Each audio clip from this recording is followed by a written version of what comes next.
Karnataka Chief Minister has already written a letter to the Honorable Goa Chief Minister to resolve this issue, because these people are poorest and poor and they are Goan citizens.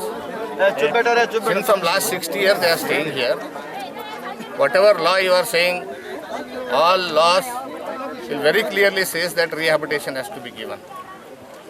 One point. Second point, even if Goa Chief Minister take this issue on humanitarian ground, sympathetic manner, let him speak to our state government Chief Minister also. And our Chief Minister has already sent our chairman, Mr. Subhash Chayagod, an authority from the Karnataka state government. And we have come here just to see the situation what it is.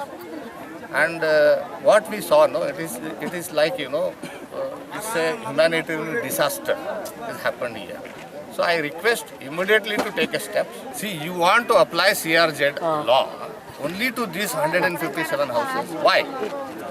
Because why that I asked that question? Because I saw today morning when I saw the Goa papers, Goa Chief Minister has requested the Government of India to relax the CRZ.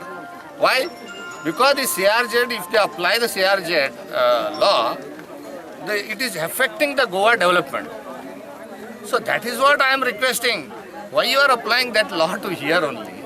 Because most of the part of the coastal region, not only in Goa, in all over India, if they apply CRZ zone, CRZ Act, all fishermen will go on the footpath. They will not get anything.